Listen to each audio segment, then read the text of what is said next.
kesiapsiagaan bela negara. Apa saja yang akan kita pelajari pada materi kali ini? Mari kita lihat. Yang pertama, menjelaskan kerangka bela negara dalam Latsar CPNS. Yang kedua, menjelaskan kemampuan awal kesiapsiagaan bela negara. Yang ketiga, menyusun rencana aksi bela negara. Yang keempat, melakukan kegiatan kesiapsiagaan bela negara, yaitu PBB dan TUS, keprotokolan, kewaspadaan dini, membangun tim serta cara malam dan ASBN. Materi pertama yaitu kerangka kesiapsiagaan bela negara dalam Latsar CPNS. Apa itu kesiapsiagaan bela negara? Kesiapsiagaan bela negara adalah suatu keadaan siap-siaga yang dimiliki oleh seseorang baik secara fisik, mental maupun sosial dalam menghadapi situasi kerja yang beragam yang dilakukan berdasarkan kebulatan sikap dan tekad secara ikhlas dan sadar disertai kerelaan berkorban sepenuh jiwa raga yang dilandasi oleh kecintaan terhadap Negara Kesatuan Republik Indonesia atau NKRI berdasarkan Pancasila dan Undang-Undang Dasar tahun 1945 untuk menjaga, merawat, dan menjamin kelangsungan hidup berbangsa dan bernegara. Apakah kesiapsiagaan bela negara termasuk nilai bela negara? Mari kita lihat 5 rumusan nilai bela negara. Nilai yang pertama yaitu rasa cinta tanah air.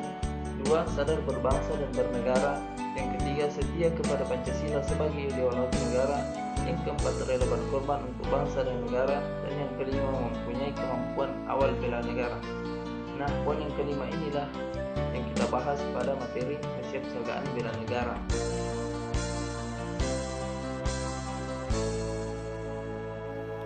Tiga, kemampuan awal bela negara.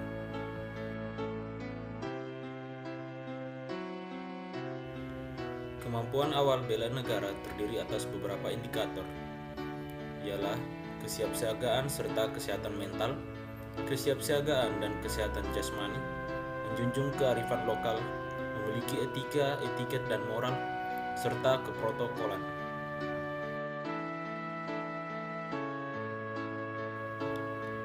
Kesiapsiagaan jasmani adalah kegiatan atau kesanggupan seseorang untuk melaksanakan tugas atau kegiatan fisik secara lebih baik dan efisien.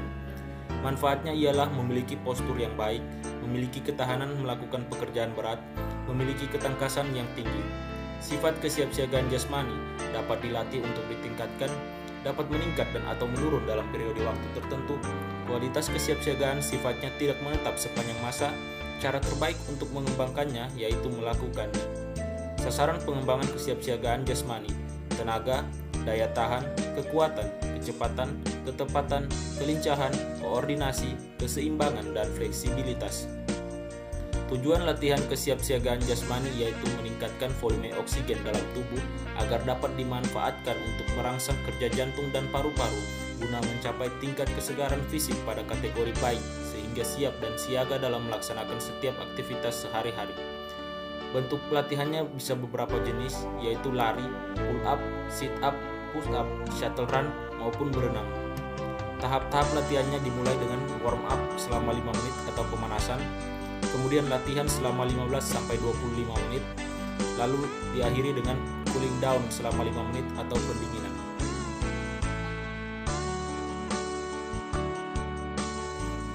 Kesehatan jasmani ialah kemampuan tubuh untuk menyesuaikan fungsi alat-alat tubuhnya dalam batas fisiologi terhadap keadaan lingkungan dan kerja fisik yang cukup efisien tanpa lelah secara berlebihan.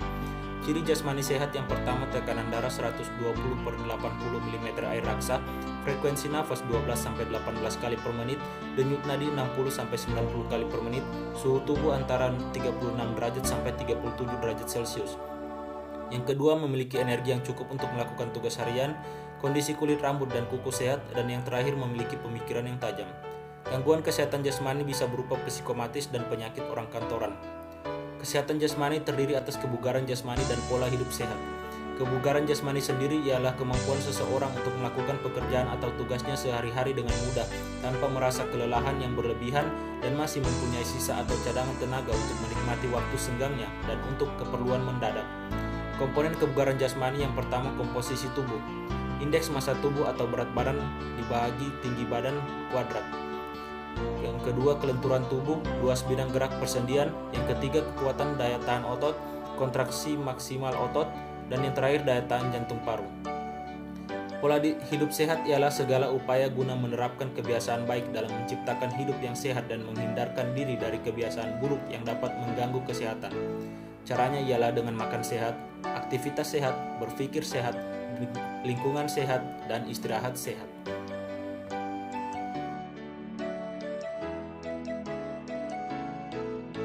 Kesiapsiagaan mental ialah seseorang yang memahami kondisi mental, perkembangan mental, dan proses menyesuaikan diri terhadap berbagai tuntutan sesuai dengan perkembangan mental atau jiwa, baik tuntutan dari dalam dirinya sendiri maupun dari luar.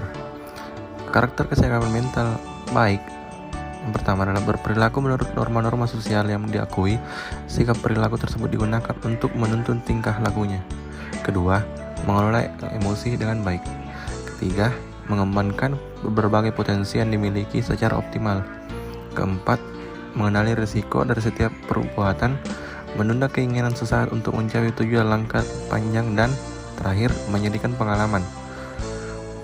Kecerdasan emosional ialah yang meliputi sadar akan kemampuan emosi diri sendiri, kemampuan mengelola emosi, kemampuan memotivasi diri, kemampuan empati terhadap perasaan orang lain, dan pandai menjalin hubungan dengan orang lain. Adapun dimensi kecerdasan emosional yang pertama, kesadaran diri sendiri atau pengendalian emosi. Kedua, pengelolaan diri sendiri. Ketiga, kesadaran sosial, dan terakhir, pengelolaan hubungan sosial. Faktor-faktor yang kecerdasan emosional yang pertama adalah psikologi satu dalam diri kita sendiri. Kedua, pelatihan emosi yang berulang. Ketiga adalah pendidikan. Cara melatihnya dapat meningkatkan kecerdasan emosional. Pertama, kenal emosi yang dirasakan. Kedua, meminta pendapat atau nasihat orang lain. Ketiga, mengamati setiap perubahan emosi dan mood. 4. Menulis jurnal atau buku harian. 5. Berpikir sebelum bertindak. 6. Menggali akar permasalahannya. Ke-7. Introspeksi saat menerima kritik. Ke-8. Memahami tubuh sendiri dan terus melatih kebiasaan tersebut.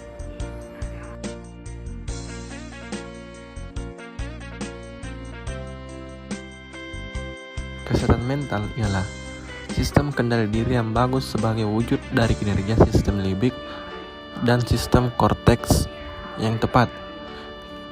Kesehatan berpikir. Pertama, kesehatan mental berkaitan dengan kemampuan berpikir. Berpikir sehat, kemampuan menggunakan logika dan rasional. Dalam kesalahan berpikir, yang pertama, berpikir ya atau tidak. Kedua, generalisasi yang berlebihan. Ketiga, magnifikasi atau minimisasi alasan emosional dan memberi label. Tanda-tanda kesehatan mental adalah kendali diri, yaitu kemampuan manusia untuk selalu dapat berpikir sehat dalam kondisi apapun.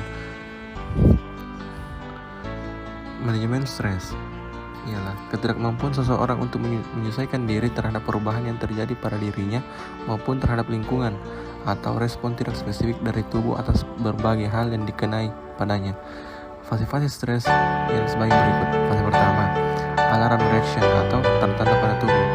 Kedua, state of resistance atau kekebalan tubuh dalam kurung adaptasi ulang. Ketiga, stage of exhaust atau bulan alarm mulai. Tanda-tandanya, pertama, pikiran menjadi sangat cepat seperti sedang melompat. Kedua, kontrol terhadap pikiran menjadi sangat sulit. Ketiga, menjadi cemas, mulai terangsang dan bingung. Keempat, sulit berkonsentrasi. Kelima, menjadi sulit tidur. Adapun dapat dilakukan mengelola stres. Pertama, prinsip mengelola stres. Dua, yang pertama, antisipasi dan menyiapkan respon positif terhadap pemicu stres. Kedua, identification, mengenal sumber utama stres dalam kehidupan sehari-hari. Ketiga, developing, mengembangkan mekanisme stres coping. Jadi tadi prinsip mengelola stres, AID atau AID. Kedua, cara mengelola stres, mengelola sumber stres. Kedua, mengubah cara berpikir dalam respon stres. Ketiga, mengelola respon stres tubuh. Adapun emosi positif yang dapat mengelola stres dan mengelola kita. Pertama, manifestasi spiritual, mengelola pikiran dan perasaan. Kedua,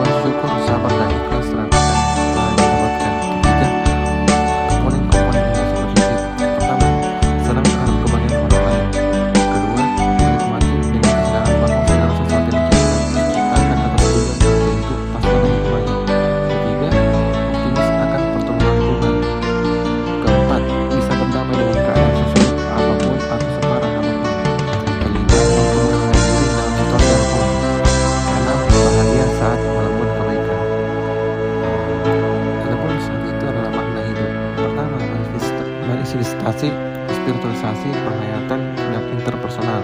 Kedua, inspiring and legacy. Komponen positifnya yaitu monolog dengan spontan. Kedua, memegang teguh janji. Ketiga, memaafkan diri dan orang lain. Keempat, berperilaku jujur. 5. Menjadi teladan bagi orang lain dan mengutamakan keselarasan dan kebersamaan. Itulah makna hidup yang dapat memunculkan emosi-emosi positif dan menghilangkan stres.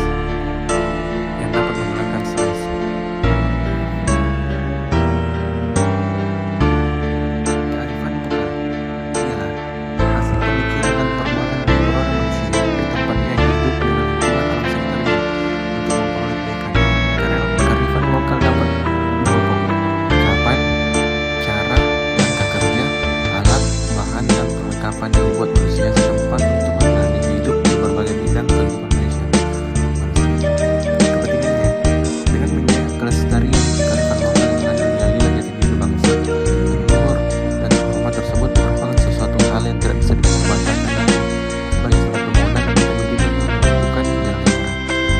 Prinsip-prinsip yang pertama dapat berupa gagasan, ide, norma, nilai adat, benda, alat, rumah tinggal, tatanan masyarakat, atau hal lain yang bersifat abstrak atau konkret. Kedua, mengandung nilai kebaikan dan manfaat yang diinginkan dalam hubungan dengan lingkungan alam, lingkungan manusia, dan lingkungan yang ada di situ. Alam berkembang dengan adanya pengaruh yang atas kesehatan dan perencanaan yang baik, kesatuan yang berlaku lingkungan manusia. 4. Dapat sirna seiring dengan hilangnya manusia atau masyarakat yang memiliki asas dasar aslinya karena faktor pembuatan manusia pada penggunaan masa setempat, penggunaan dasar di daerah setempat, dan penggunaan massal yang di daerah setempat. Keenam, dapat berubah pengembangan kearifan yang berasal dari luar namun telah diadopsi dan diadaptasi sehingga memiliki ciri baru yang membedakannya dengan kearifan aslinya serta menunjukkan ciri-ciri lokal.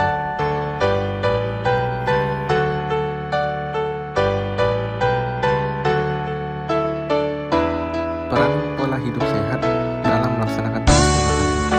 Pola hidup sehat. Sebelum kita melakukan langkah-langkah yang pertama, jasmani yang sehat, jasmani yang vulgar, dan mental sehat dan kuat. Bukan saja dalam tugas dimanapun dapat kita kerjakan dengan memiliki jasmani dan mental yang kuat, dapat dikerjakan dengan baik. Jika tidak sebutkan sudah baik, maka dapat dikerjakan dengan baik dan meningkatnya produktivitas kinerja. Rencana aksi bela negara.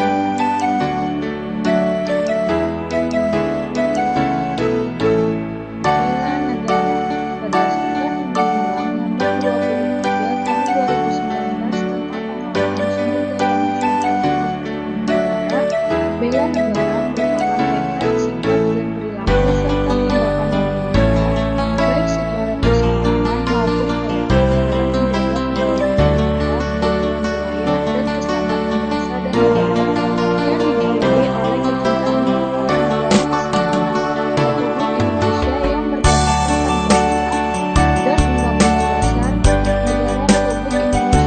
Pancasila dan Undang-Undang Dasar Negara Republik Indonesia tahun 1945 dalam menjamin nasib hidup bangsa Indonesia dan negara dari ancaman. Aksi nasional bela negara adalah sinergi setiap warga negara untuk mengatasi segala tantangan, kemajuan, hambatan, dan tantangan dengan berlandaskan pada nilai-nilai luhur bangsa untuk mewujudkan negara yang berdaulat, adil, dan makmur.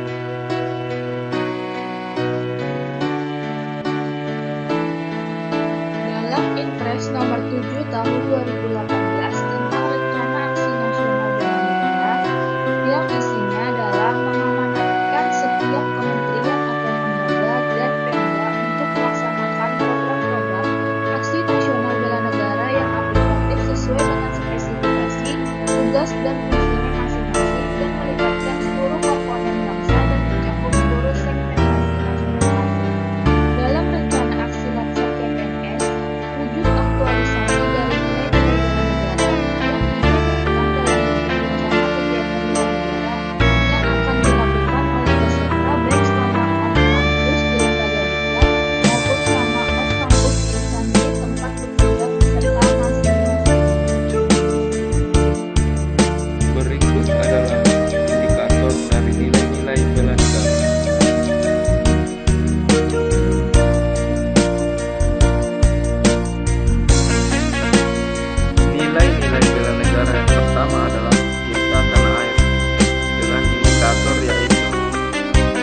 mencintai, menjaga, dan melestarikan lingkungan hidup, menghargai dan menggunakan karya anak bangsa, menggunakan produk dalam negeri, menjaga dan memahami seluruh ruang wilayah NKRI, menjaga nama baik bangsa dan negara, serta mengenal wilayah tanah air tanpa rasa panas sedaerah. Berikutnya yang kedua ada nilai sadar berbangsa dan bernegara.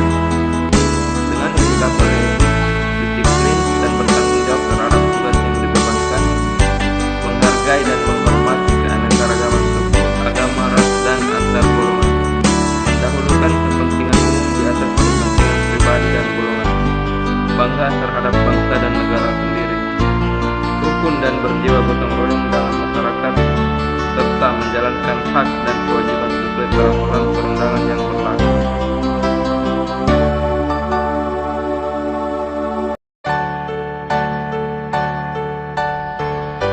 Nilai-nilai bela negara yang ketiga adalah setia kepada Pancasila sebagai ideologi negara, dengan indikator yaitu menjalankan kewajiban agama dan kepercayaan secara baik dan benar, memahami dan mengamalkan nilai-nilai Pancasila dalam kehidupan sehari-hari, meyakini Pancasila sebagai dasar negara serta menjadikan Pancasila sebagai nomor satu bangsa dan negara, menerapkan prinsip-prinsip dan nilai-nilai musyawarah mufakat, menghormati serta menjunjung tinggi hak asasi manusia, serta saling membantu dan tolong-menolong antar sesama sesuai nilai-nilai luhur Pancasila untuk mencapai kesejahteraan.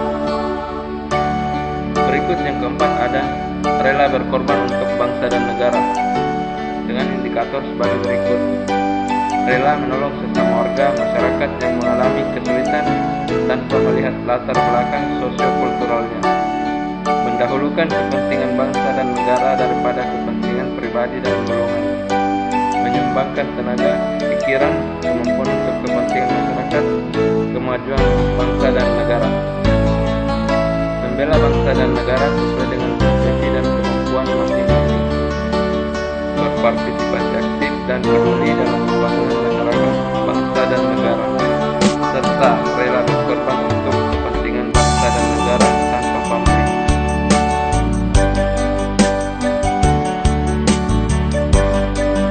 Dan nilai-nilai bela negara yang kelima adalah mempunyai kemampuan awal bela negara, dengan indikator sebagai berikut: memiliki kemampuan, integritas, dan kepercayaan diri yang tinggi dalam membela bangsa dan negara, mempunyai kemampuan memahami dan mengidentifikasi bentuk ancaman di lingkungan masing-masing, senantiasa menjaga kesehatannya sehingga memiliki kesehatan fisik dan mental yang baik, memiliki kecerdasan emosional dan spiritual serta intelijensi yang tinggi, memiliki pengetahuan tentang kearifan lokal dalam menyikapi setiap ancaman, serta memiliki kemampuan dalam memberdayakan kekayaan sumber daya alam dan keragaman